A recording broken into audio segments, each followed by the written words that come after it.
We got Gators Breakdown here. We know we're business. Gators Breakdown, because there's never a dull moment in Gator Nation.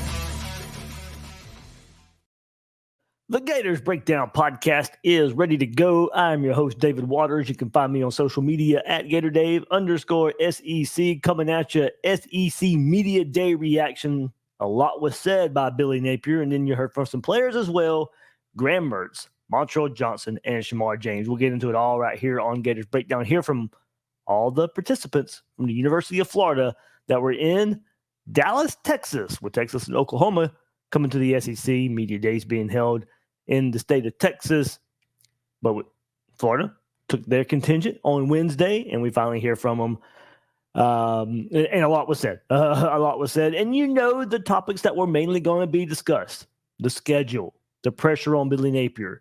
And then the schedule, of course, was brought up to the players. But, not too much from what we're going to discuss right here on Gators Breakdown. So a lot was said that's going to pique your interest. We know it's talking season. These are words. You're going to hear, I think Billy Napier, kind of make a statement, send some messages there from what he had to say.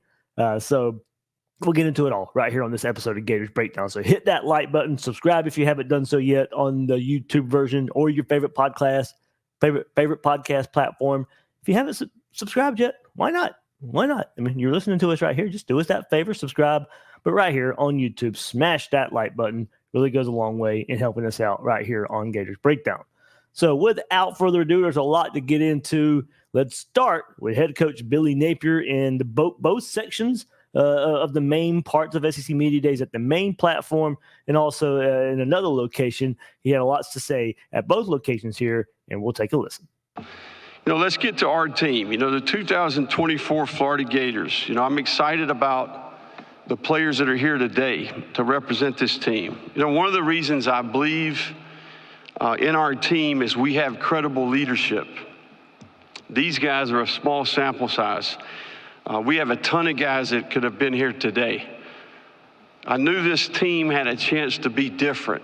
Go back to January. I'm taking the boys to the office. Sammy and Charlie are with me. We go, it's Saturday. It's January, February. We walk around the corner. We've got 70 guys in the weight room on a Saturday doing extra work. And I used to play for an old coach that said champions do extra. And I would tell you, this group, that has continued. It's been consistent. Just a few weeks ago, 4th of July, we got 53 guys that are in there on Saturday doing extra work. These guys that are here today are at the root of that. Graham Mertz, the number one storyline and the biggest decision that was made to affect our team is when Graham Mertz decided to come back and play quarterback for the Gators. 43 starts, 8,300 yards, 58 touchdowns, Overland Park, Kansas. His parents are phenomenal people. Ron and Abby are incredible. Graduated this spring from UF. Currently pursuing a master's degree in sport management. Montrell Johnson's here. He's a senior running back from New Orleans. One of our journeymen came with us from the University of Louisiana. He'll graduate this winter from UF. Right at 2,500 career yards rushing. One of the best practice players that we have. His habits, he's been loyal from the beginning. I can still remember, I'm talking to him, he was recruited in COVID. Many FaceTimes with him and his mom, Kitty. This guy's a productive player, but he lives it every day. He's concrete examples of the values that we would want for our players. Shemar James is also here. Shemar's a linebacker from Mobile, Alabama. He was in our first recruiting class. His mom, Alyssa, is awesome. He's earning his degree in sociology, and he had a great freshman year. Shemar started the first 8 games last year as a sophomore, then got hurt. It's a big deal to have him back. I like our team, and I believe in our team. And when people ask me why, it's about experience. It's about production. We got 463 starts on this team, 17 starters returning.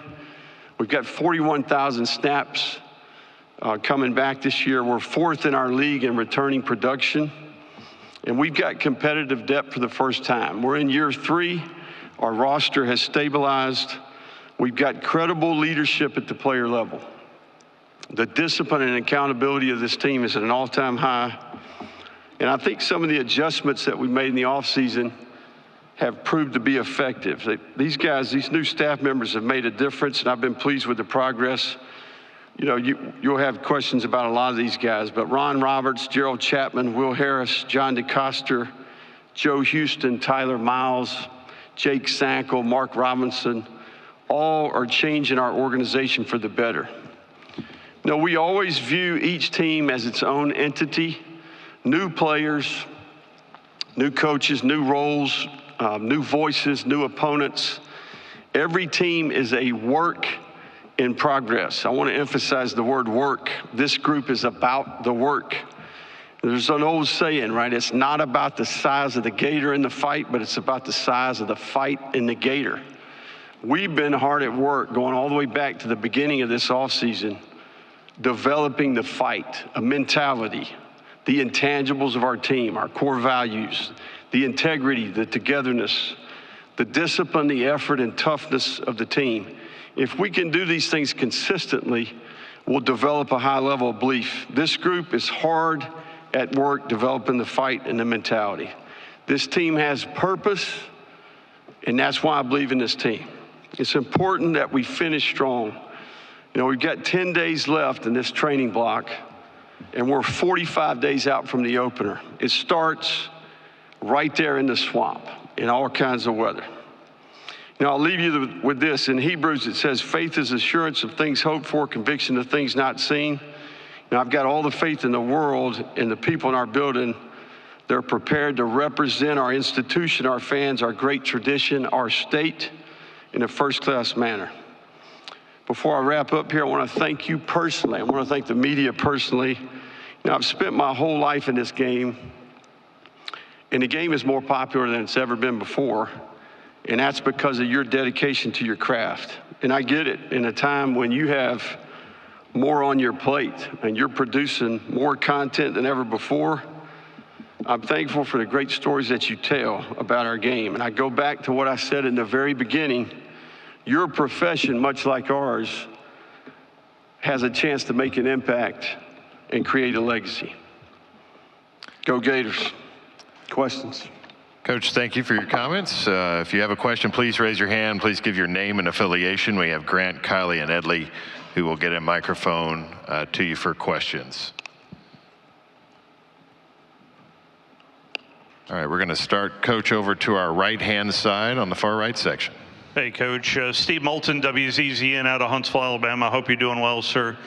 We've all been examining your schedule this year in a big way, and there's a lot determining of success. What would you define as a successful season this year, given your schedule? You know, I think one of the things I've learned in our profession is you got to break things up into short periods of time for your players. You know, I think if we can execute consistently and get consumed with the work and how we prepare, how we train.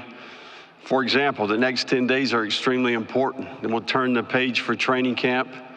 And look, the great thing about our schedule, we don't have to take this on as individuals. We get to do this as a team. And I believe that the thing that I've learned and observed in this league, you have to have the ability, the self-discipline to prepare the same way each week, regardless of the outcome. All right, ignore the noise, don't believe the hype, erase the board, start over, and every person in that building has got to prepare the same way. So we're going to do that, right? We're going to focus on the work that's ahead, and then we'll look up at the end of the season and we'll see what that earns. Which will go in the center aisle, straight ahead, about 3/4 of the way back. Hey, Bill. Matt Baker with the Tampa Bay Times. Kind of following up on that and what we were talking about earlier, you were saying how your first couple years, given everything, when and what you inherited, you guys were kind of on schedule to some degree. So what does staying on schedule look like in year 3? What are kind of the milestones or things along the way? Well, I think the game has changed quite a bit. You know, I think it probably we're evaluating the game over the last couple of years. It's changed significantly every 6 months, every season, every off season. So not only are we trying to create culture at Florida, we're building new facilities, we're creating infrastructure. You go back to the very beginning, you're hiring a staff, you're trying to improve the roster.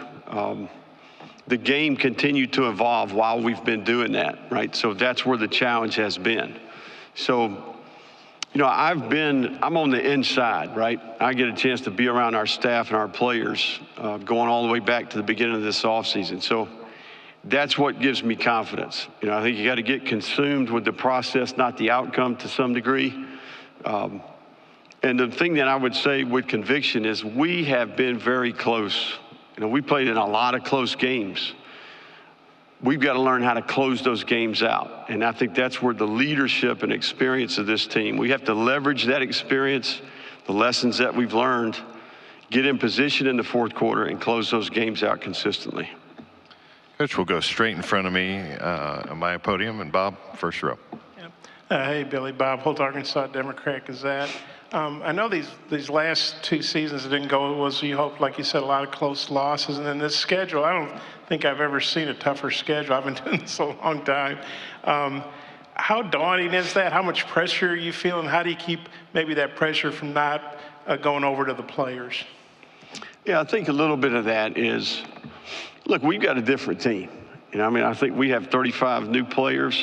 Every team in our league, about 25 to 30% of their roster is new, right? So I think some of these teams that we play aren't the same teams that they had last year, and we certainly are not the same team that we had last year. So college football, more than any time in our game, has become 1 year at a time. And I think you start a process in January, you build momentum to the fall, and you do the best you can, you know, and I think ultimately, again, it goes back to what I mentioned earlier. As cliche as it sounds, it's literally 1 week at a time, learning how to have the self-discipline to prepare the same way, same level of focus, same detail, same urgency, and get in position to where you can execute and do your job for the team. And I've got confidence in our team because I've been observing the work. Hey, Billy, Mark McLeod, Blitz Sports Radio. You put an emphasis on finishing in the spring, and you alluded to that a little earlier with some of the struggles you've had finishing games the first 2 years. You had Craig Fitzgerald in the weight strength and conditioning program. He's moved on, and of course, Tyler Miles there now. What can you share with us that you've seen from Coach Miles and his staff that gives you the confidence to build that team up mentally to finish these games? You know, I think it's going to prove to be one of the biggest storylines about this team. You know, I think we made a philosophy change there. Tyler Miles has been phenomenal. You know, I think if you ask each one of the players that are here today, and really it would be the consensus amongst our team, the change in approach there, the whole strength and conditioning, sports science, nutrition, training room team, the discipline, the accountability. I mean, just in January to April, we do DEXA scans at the beginning of a training block, and then at the end, we gained 500 pounds of lean muscle, and we were 500 pounds leaner as well, right? So we made significant progress. Our team looks different. All the numbers, the metrics, the speeds, the strength improvement, not to mention the culture. You know, I think it's critical that your players believe in that part of your process. And I think right now, that's one of the benefits of that change. It's going to be a huge part of our success this year. Okay, we'll stay in the section right in front of you to the right, second row. Good afternoon, Coach. Cody from On Texas Football. You mentioned faith and some close games last season. So what I'm asking, I want to know, as far as this season goes, what are you hoping to see from your guys when their faith is tested in some of those close ball games? Well, the game's got a human element to it. You know, I think relationships matter. You know, we do a lot of work with our team trying to create chemistry and camaraderie. We do what we call Journey 101 throughout the entire year. We also have a leadership group that meets every 2 weeks. And I think when you get into those critical possessions in a game, that connection matters, right? And I think was talking to our players a little bit about that on the way here. You know, every detail matters. The margin of error is small. And I think, again, we have to leverage the experience that we have. And I think their expectations rub off on the rest of the team. So, you know, we've been there. You know, that's the unique thing. All this experience that I'm talking about, they were in that locker room after each one of these experiences that we've had, right? So we played some of the best teams in the country down to the wire, right, the last couple of years. So we're close, and we've been working to get in position, you know, to prove ourselves. And this schedule presents every opportunity to do that. You were at the Group of 5 level. You were at the Sun Belt. The biggest differences between coaching in the Sun Belt, coaching in the SEC, and the things you learned at Louisiana that have been most valuable to you? The biggest learning curve for me was when I left Alabama, even Arizona State. When I went to Louisiana, December signing period began, right? So that evolution of the Power 5 level of football and the pace of recruiting, the sped up evaluation process, the June official visits, right, how that affected the entire workflow and structure, that was the biggest learning curve. At Louisiana, we didn't have an official visit in June. You know, we did everything postseason. So the sped up evaluation process, the pace of recruiting in that first cycle, kind of recalibrating our workflow, the job descriptions. But listen, we've recruited well. Don't get me wrong. Michael Cobble from Baton Rouge. I was in the other room and you were listing off the names, Ron and John and Rob, obviously. What does it mean to have those kind of day one guys still with you and the ability to give you the perspective that you need, you know, both good and bad, because they've seen it for so long? Yeah, no, I think we do have some. We've had most staffs lose 25 to 30% of their staff each cycle. We've had our fair share. I think we've got 5 assistants in the NFL now. We made some changes on defense this past year. Ron Roberts has been phenomenal. I mean, I think Ron, if you dig into his history, the number of coaches that he's mentored and developed as an FCS head coach, and then obviously he was with me the first 2 years at Louisiana. We went from 124th to 18th in the country in defense, right? So it's great to have him leading the defense, that veteran experience. He went on to do great things at Baylor and at Auburn. They played high caliber defense at both those stops. So I think that's going to prove to be really beneficial for the Gators. Kennedy Wright with CBS 42. With the SEC being under such a big microscope, how do you handle the sort of expectations that fans and the media put on the program? Yeah, I mean, it's not like it's happened before. You know, it's always been this way, right? What would you expect? I mean, I think ultimately it's no different than I tell a recruit, hey, listen, you got to be up for the challenge. You take on this type of leadership challenge, you got to be up for that, right? We all signed up for it. I wouldn't want it any other way. You know, I would tell you, it's even more motivating the longer I'm here and the more people that I meet. You know, the reason it's that way is because the University of Florida has a significant history. It's been done before there. There's a hunger there to get back and be a consistent championship contender. Now, it's been 15 years, right? So we knew when we took the job that there were issues to work through, there were things problems to solve, and we're in the middle of that. You know, a guy asked me a question earlier about being on schedule. You know, I think I used that term. Well, that doesn't mean that we have won as many games that we would like to, or haven't made mistakes. It means that the culture that we're trying to create, the processes, the systems, year 3, the roster, all the things that we've been trying to build over time, I see some of that working. You know, I see that mentality starting to emerge.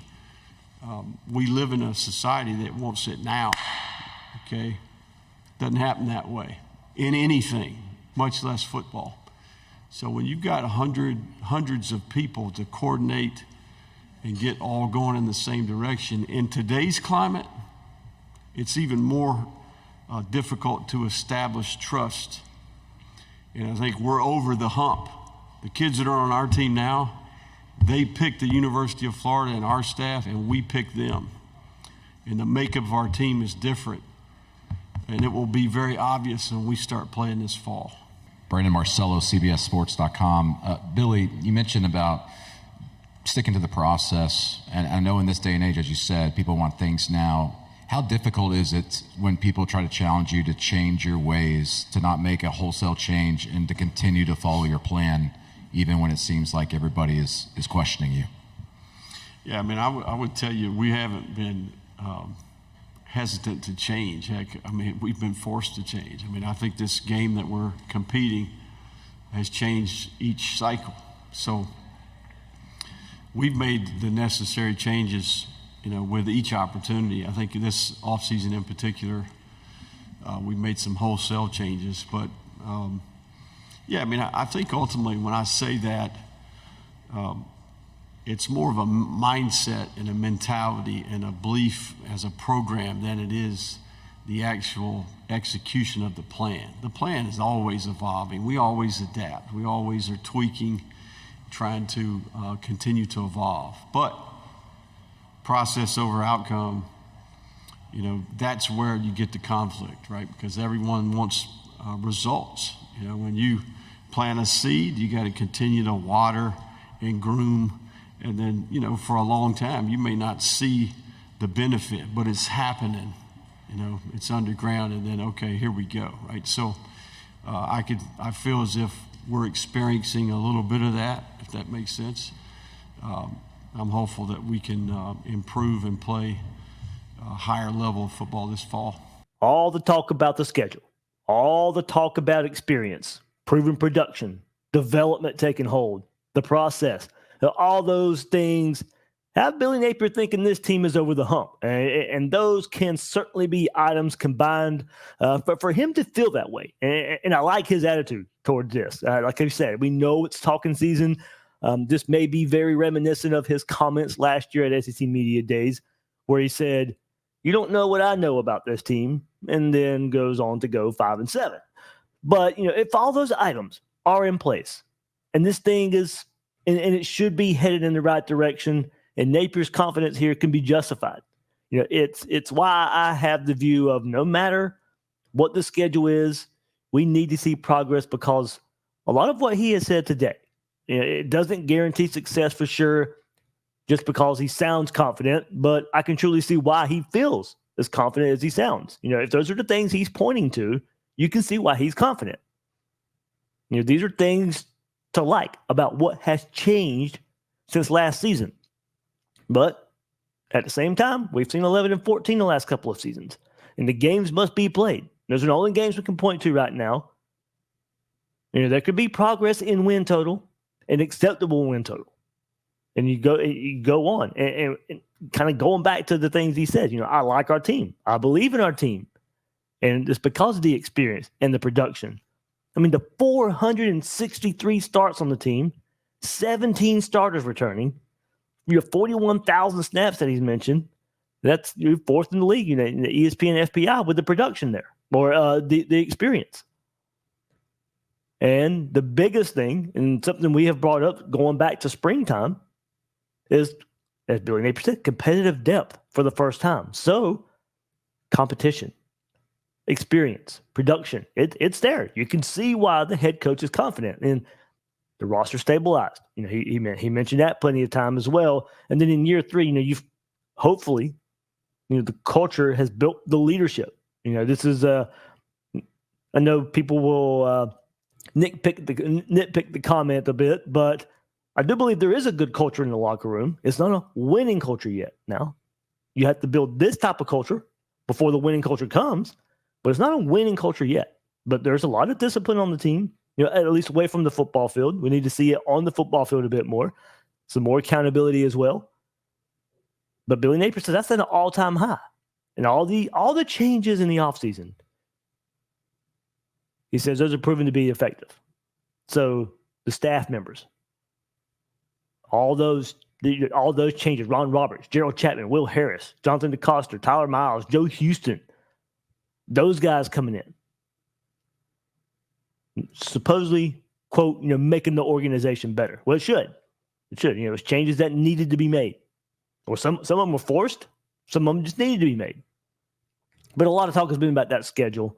And they are saying the things that you expect them to say, Napier, the players, you're taking it one game at a time. But also the thought that it's a huge opportunity. And that's the one way I think Billy Napier's looking at it. Most are doubting this team. A lot can be said with success against a schedule like this. There won't be much guessing how good this team will look. It won't be a fluke with a pretty good win-loss record. You're not going to sit there and say, well, no, it's not Missouri's schedule. It's not a 9-win team, if they play this or that schedule. Florida's got the hardest schedule. They're going to be whatever the record says they are. Now, the schedule may not be as tough as the logos look. And that may be part of the hype Napier just discussed with the schedule. Don't get caught up in it. Go play the games. Ignore the noise. Don't believe the hype. Erase the board. Start over. He said, every person in that building has got to prepare the same way. Mentions we have 35 new players. And this is what he's kind of talking about with the schedule and the way it changes. Because every team in our league, about 25 to 30% of their roster is new.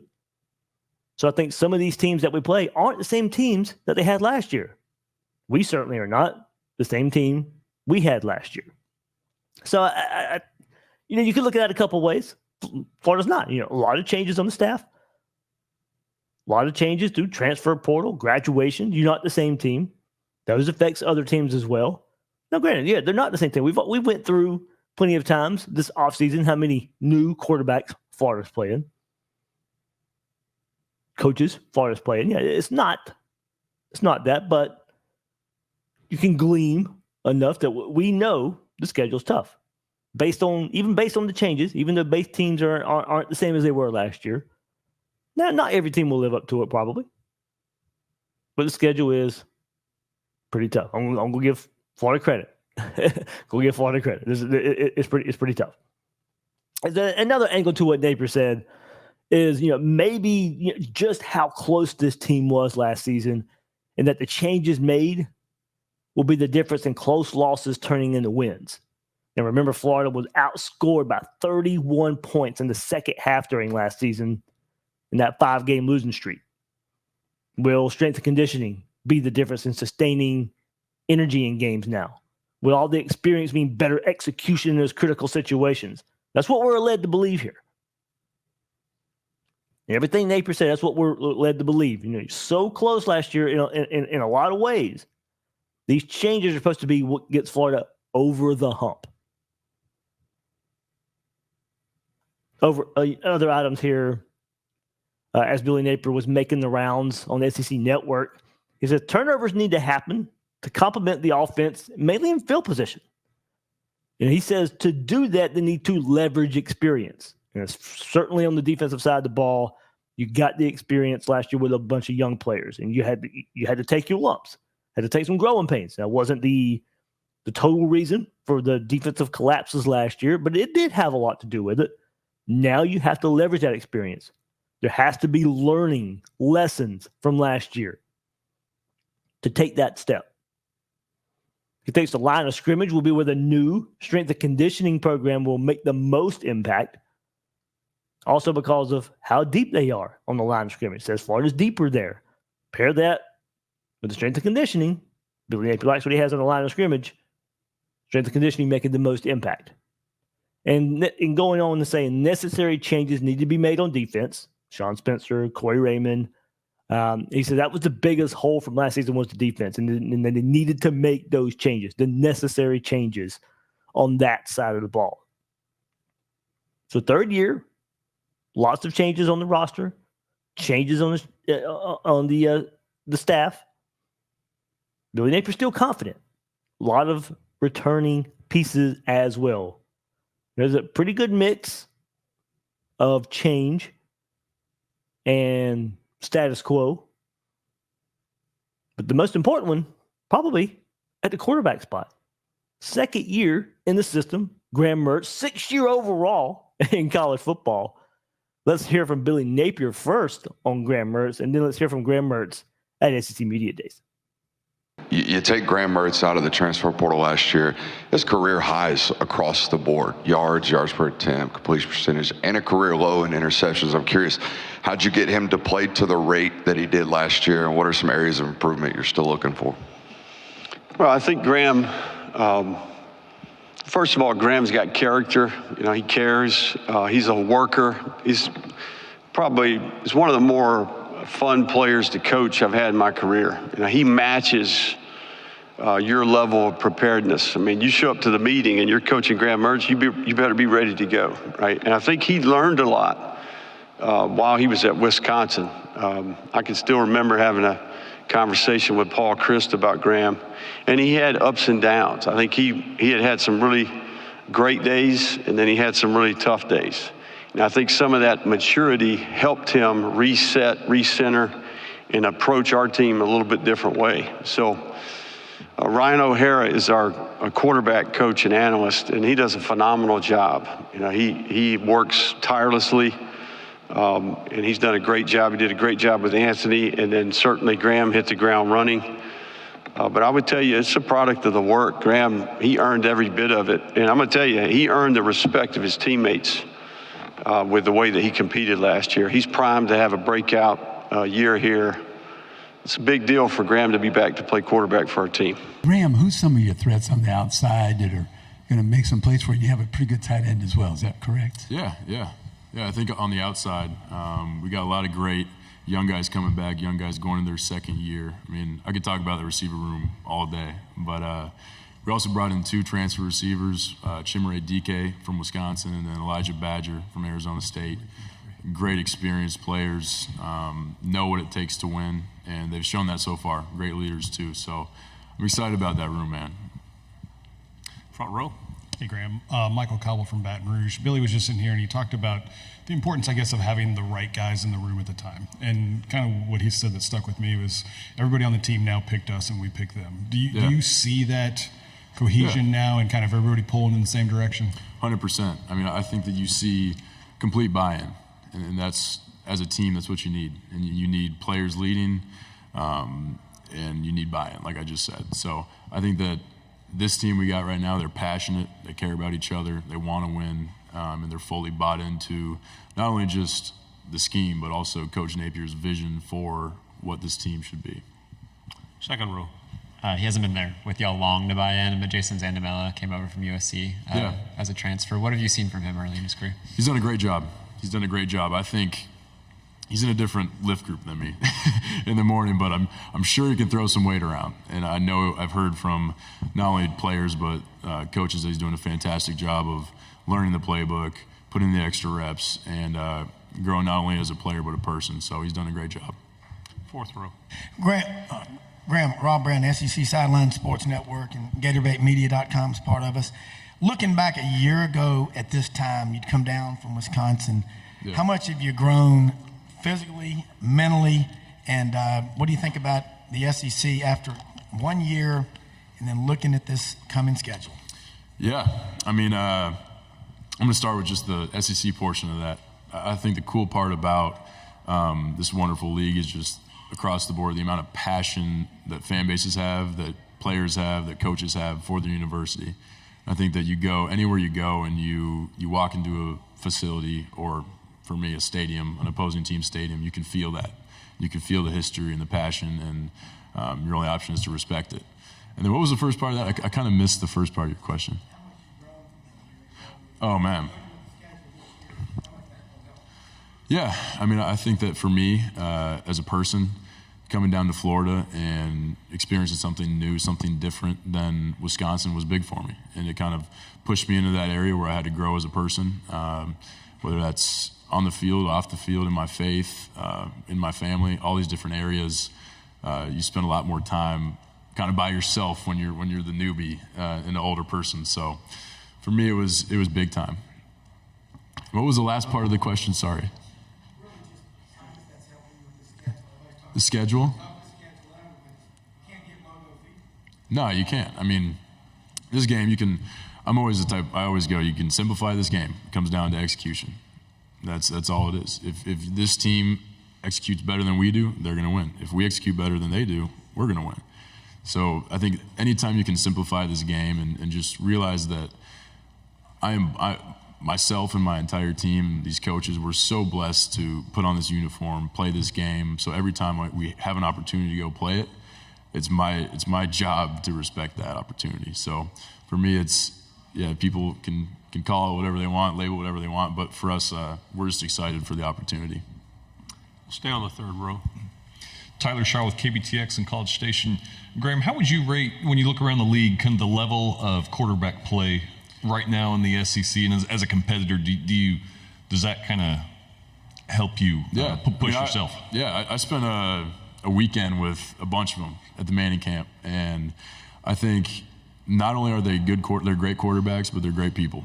And I think that's a cool thing that we now have a group chat with every quarterback that was there, and we're keeping up with each other, chopping it up. But for me, I think that the entire SEC, each team's got a quarterback that can rip it. And that's the kind of game that you want to play in. So it'll be a fun year. Right side on the aisle.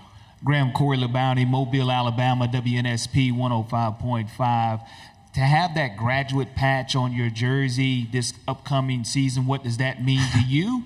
And the second part of it, the question is the fact that you have Central Florida, Florida State, and Miami all within one state, the rivalry there with those three schools being in your state. Yeah, for me, transferring and might have taken a little bit longer to graduate just because of all the credits and everything. So for me, it's just a blessing to finally get there and graduate from a place like Florida with rich history, great school, great education. And then the state of Florida, the thing you see there which has been fun for me, kind of getting somewhere new and experiencing it is just, like I said earlier, but the passion of the people in Florida for the university is truly special. So the fans do not like each other. I've fully embraced that, fully learned that. But it's been fun. Left side, fourth row. Gavin Baxter, ESPN, the ticket out of Montgomery. Graham, as you've had a couple of years of experience now, how do you feel like your game has developed over these years? Yeah, I'd say just overall knowledge of the game. And I think you go through phases as a quarterback of your process of learning. And it kind of starts with, okay, I get to college, I learn the playbook. After I learn the playbook, then I really start focusing on defenses. After I learn about defenses, how to attack the defenses, then you go back to your playbook. So I think for me, my game has evolved to the point where I've seen a lot of defenses. I've seen a lot of fronts, coverages, pressures, to where I don't feel surprised when I see stuff. It's almost like a puzzle. Like, I've seen Ohio State ran that in 2021 in the third quarter. Like I can remember that because I lived all those experiences. So for me, the cool thing is being able to utilize that and just being able to recall plays and instances that came up where I can help teach guys they might have ran that coverage, but here's another way to run it and show them a clip and stuff like that. So it's freed me up to teach a little bit more when you're a 60-year senior playing college football. All right, good stuff there from Graham Mertz. And look, he mentions the talent that he has at wide receiver this season. And we all know what Trey Wilson can do, and hopefully the more he can do going into his second season. But what does a receiver like Elijah Badger and Chimere Dike mean to him? You're coming from the transfer portal. You lose Ricky Pearsall, and that will hurt. But Badger's a different type of wide receiver coming in. Just raw power and explosion that he can play with.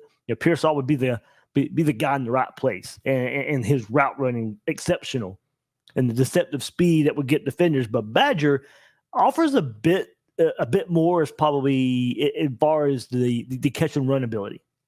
DK offers reliability for Mertz, going back to their time at Wisconsin, and from conversations I've had, they are excited what they have seen from him and are seeing from Chimere Dike and that relationship with Graham Mertz. They believe it's really, really going to pay off on the field. And then see what he can offer from the slot. And I think he's going to be playing that slot role a whole lot. Trey moving around. But look for DK to make make a lot of his production in the slot. And then had the experience of Khalil Jackson coming back, second years of Gene and Mizell, and to another player that needs to come from that group. Jackson, Gene, Mizell. So somebody needs to step up. Somebody needs to step up in that group. But the player being mentioned the most behind the scenes on the inside is Marcus Burt. And I know he's a player that fans have kind of been waiting on, kind of having him for a breakout season the last couple of years. And we've been waiting on that name, but the work has never really been mentioned until now. The potential inside, I'm hearing a whole lot more than I ever heard about Marcus Burt heading in to the 2024 season. Doesn't mean it will play out. We know we hear names all the time that just don't ever pan out. The behind-the-scenes stars that we just never see on Saturdays. But Marcus Burt right now is getting that recognition. Hopefully we see it translate on the field. But the biggest thing in all of this, though, is really Mertz returning for his second season at Florida, second season in the offense, working more with Napier, working more with Callaway and Ryan O'Hara, taking everything he learned last season, working more with those coaches, and it really should pay off. The concentration last season for Graham Mertz was to take care of the ball, and that's now turned into pushing the ball down the field. Napier went on to say there in Dallas, quote, tempered aggression. That's what they're looking for from Mertz.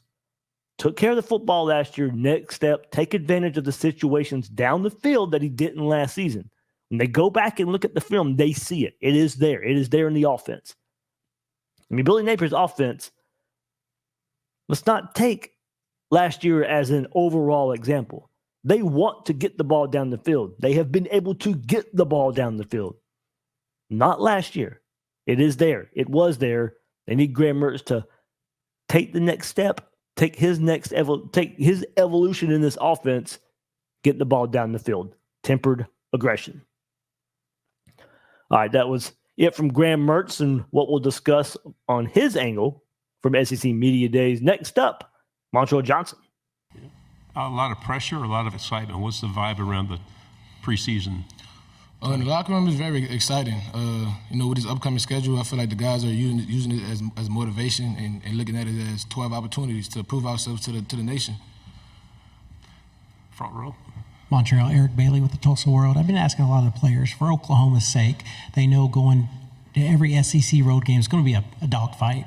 What's it like playing on the road in the SEC, and what's the toughest venue you've played in so far? Man, it's tough playing on the road in the SEC. You got to come with it every time you do. The toughest stadium I played in was Tennessee by far. Just the way that the checkerboard audience, just the way that the ground shake when the fans are screaming and stuff like that, and that made it very tough for us that year. Left side, back row. What were some of the things that Graham did when he arrived at Florida to sort of establish himself as a leader and win over the locker room? And would you say he's evolved into a leader on this team? Most definitely. I'll say Graham's first year here at Florida, he kind of was not complacent, but he kind of was quiet because he just got there. But that next year, he kind of had that fire in him, like, this is not going to happen anymore. I'm here now. I've established myself in the offense, and he's kind of spoken out more and called guys out. What do you think the most exciting thing about SEC football is? Man, I think it's the stadiums, the fans. I feel like the fans make it the most exciting. Just playing in that swamp every home game, it's very surreal to me. Just knowing that all those fans are out there cheering for me. Front row on the aisle. AP Stidham, AP and Kelly, as we see it, Syndicate Radio. Montrell, you had one of your compadres leave to Georgia. Do you relish this chance to get the ball more, maybe? Ask that question again?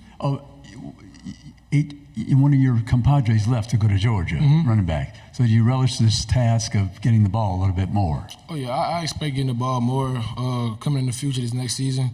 But I'm not really, too worried about it because I feel like I can, hold the load on my own and just, going out there and just making sure I play mistake-free football. Front row. Another Oklahoma-based question. Oklahoma and Texas play in the Cotton Bowl every year. Both fans from both fan bases are there, neutral site. What's it like playing in Jacksonville when you play that big game, neutral site, two fan bases? Is it just explain to me what it's like playing that game every year? It's great playing that game every year. Just knowing that, you're playing in the NFL stadium and, the game is got so big that you got to play at a neutral site. Makes it even more, amazing. And just knowing that, the stadium is half and half, blue and red, and it makes the atmosphere more amazing. On the back row. Who's somebody on the team that we may not know right now who's really impressed you with the work they've done this offseason, could have a breakout kind of year for Florida? I'll say Jaden Ball, a freshman running back. He's been, just shocking me every single day, just the way he, prep, come into work every day, and just, the way he attacks every day. Him being a freshman is kind of surprising to me. What's Coach Napier like on a regular basis, day to day? Napier is very chill. Like you'll always see him around the facility, smiling, laughing with people. He's a very chill individual. Do we have any other questions? Okay, right here on the front. Do you have some skills you want to display this season that we haven't seen in the past? Maybe pass catching, anything, blocking, something? I'll say my catching ability. I'll say I just want to, catch more balls out the backfield and just get in space more and just show my ability to, make the first defender miss, stuff like that. Certainly a lot of history there. Billy Napier, Montrell Johnson, dating back to Louisiana. And look, he's the guy now. He's the guy now at running back. And I think the biggest question is, how much is he the guy? And it's been about 50-50, splitting carries, stats pretty much almost identical to Trevor Etienne the last two seasons. And that he has the talent to carry this running game. But now he has to carry a talented, inexperienced backfield, a youthful backfield. Florida's deep there. Florida's got numbers. Trayon Webb, Jaden Ball, KD Daniels. You got Jackson, the JUCO running back. Jacoby Jackson had a great spring game. We'll see where Cam Carroll is this fall. But there is depth. There is numbers. How much of the load would be on Johnson? Can he carry the heavier load? Hasn't really had to. He admitted last year that he had too much on his mind about the NFL, his next steps, was trying too hard, not playing the game the way he was supposed to. Florida can't afford that this season. Florida needs Montrell Johnson to be Montrell Johnson. Montrell Johnson is good enough. Don't try to be more than Montrell Johnson.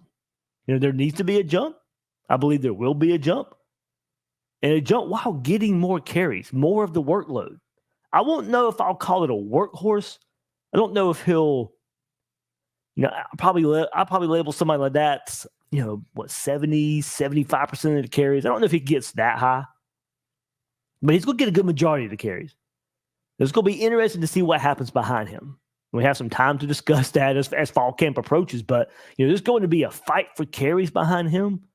And you hear Montrell compliment how good he thinks true freshman Jaden Ball can be.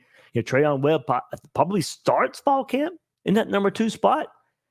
I can see that number 2 spot being a pretty good rotation. Those guys splitting the carries between them.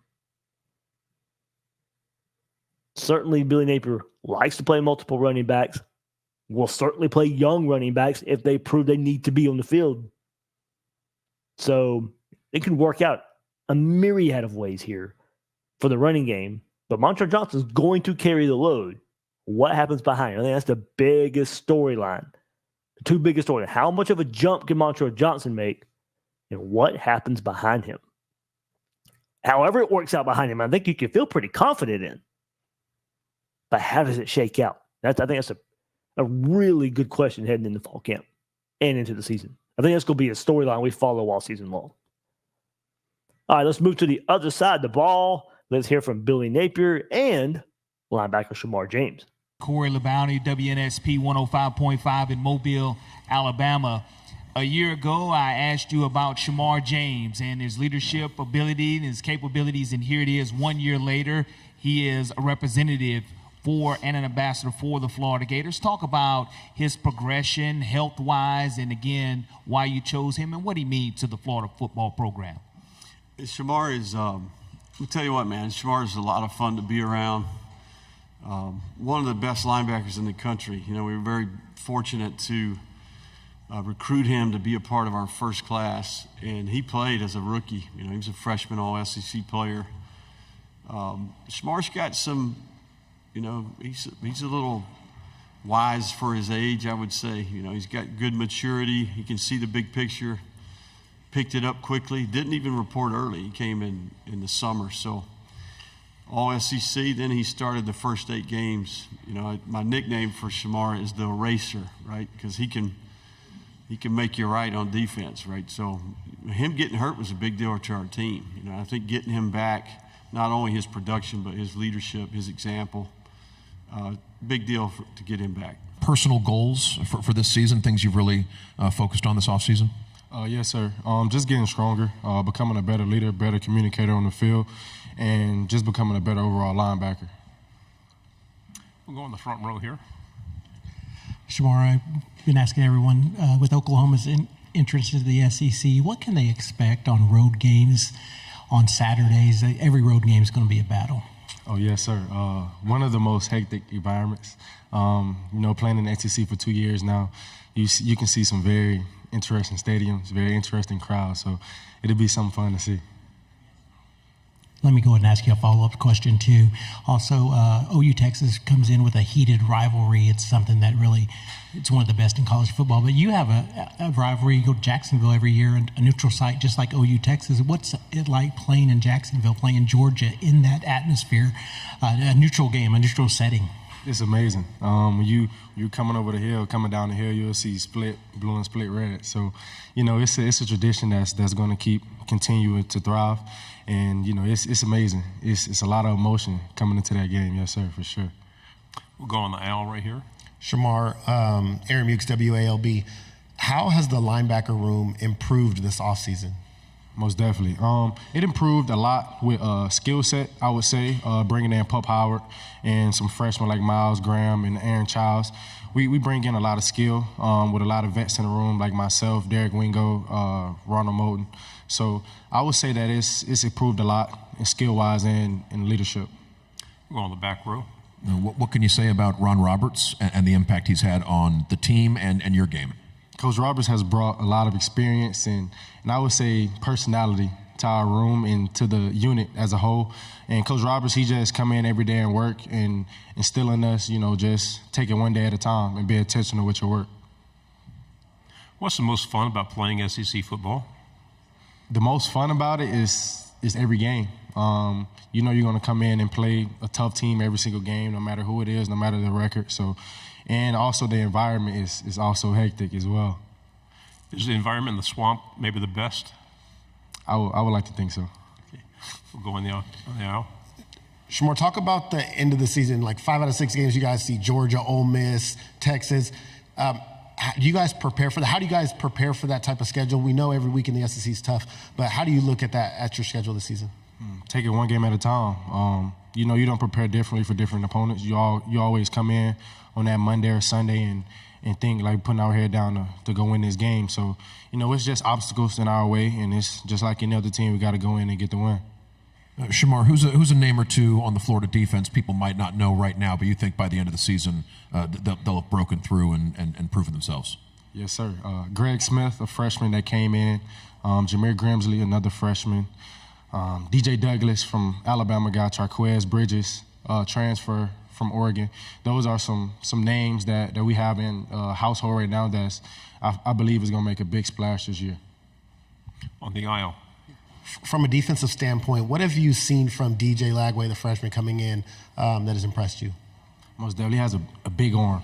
He can sling it, you know, 60, 70 yards. And I'll say that DJ, he comes in ready to learn. I mean, he's always with Graham in the playbook, on the field, going through certain progressions, drops. So I feel like DJ's, he's going to be pretty good in the upcoming years.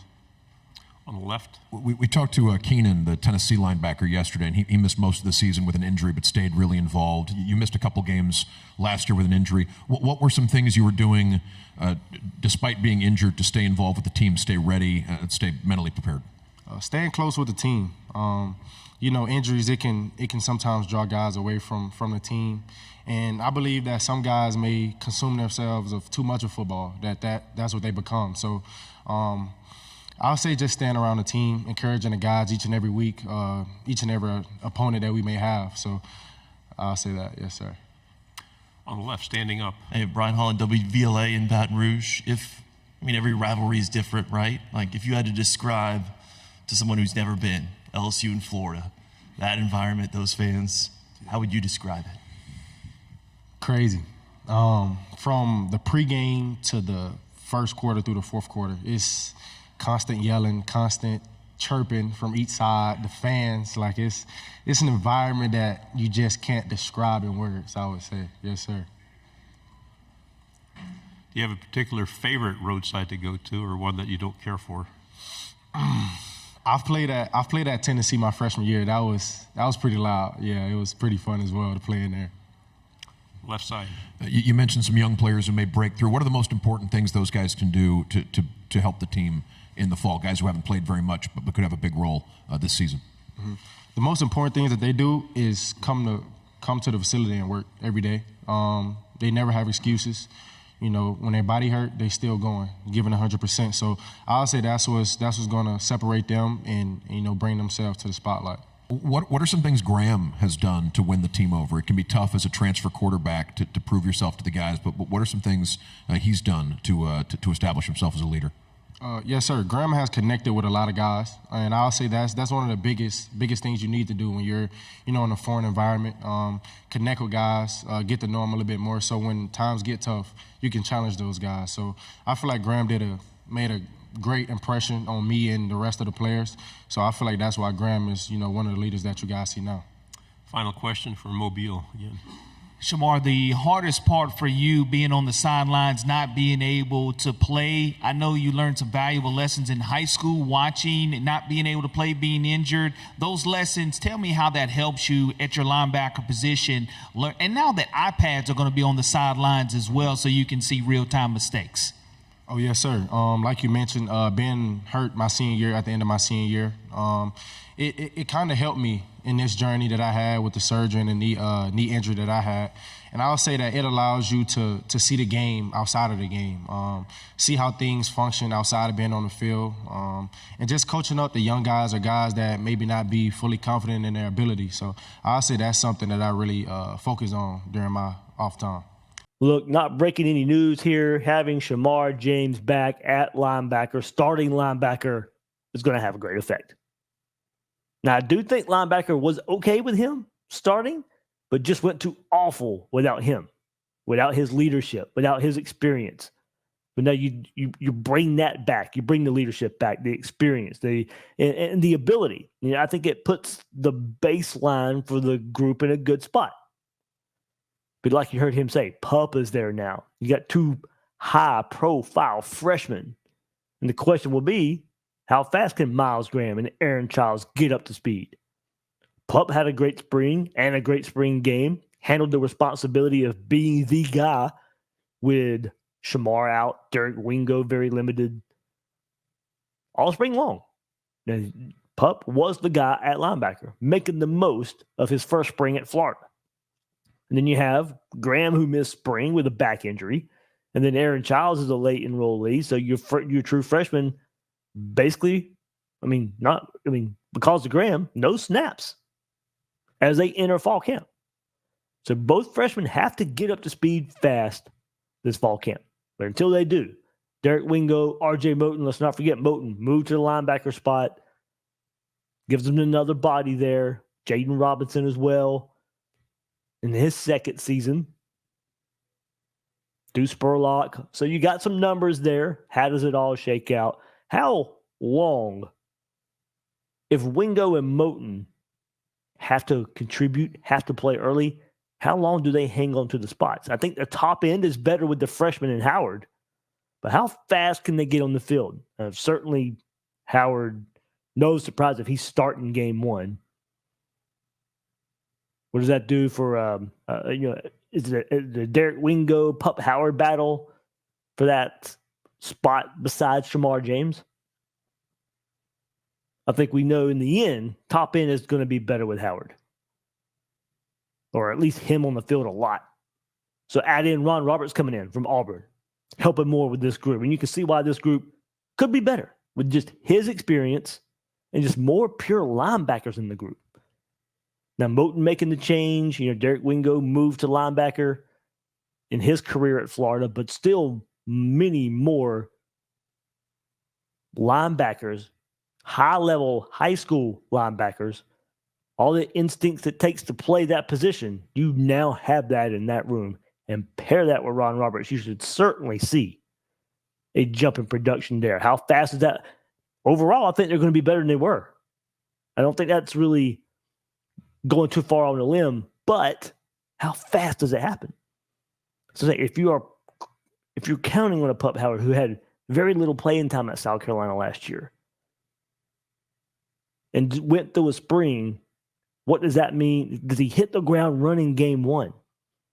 Graham and Childs, are those guys rated game one? As I said, I think the ceiling is higher with that, guys, but when do you hit that ceiling this season? That's the biggest question for that linebacker group to me. I think you love what you have there. How fast can they be their best? So there we go. Talking season, kind of the kickoff to the football season right there in Texas at SEC Media Days. A lot being said. It can be broken down. It can be taken to heart way too much. We'll see. They're just words. I'm glad Billy Napier feels the way he does. I'm glad it would. The way he's confident that he goes out there and shares it, doesn't shy away from it. I don't think it's false bravado. It doesn't mean Florida goes out there and wins 8-9 games. I think he truly believes what he's saying. And hopefully that translates onto the field. There is a lot to like about this team. But you can't forget the last couple of years at the same time and the errors we've seen on the coaching staff, on the sideline. There's experience on the field with the players helping in that regard as well. All the new unlimited staff that now can take part on game day operations. Bringing Ron Roberts in on defense so Billy Napier can worry more about the offense. Elevating Callaway to the offensive coordinator position to help Billy Napier out. There are a lot of changes that should help this team. They need to help this team. And we're going to talk about it more in the coming weeks. I think Billy Napier said in about 2 weeks, the team will be hitting the field. Fall camp starting. First game against Miami, right around the corner. But getting it started right here, SEC Media Days. Hope you guys enjoyed it. Something I enjoy doing every year. Is, of course, probably going a little too far in what is being said in talking season. But that'll do it for this episode of Gators Breakdown. I am your host, David Waters. You can find me on social media at GatorDave_SEC. Guys and girls out there, thank you for joining me on this episode of Gators Breakdown.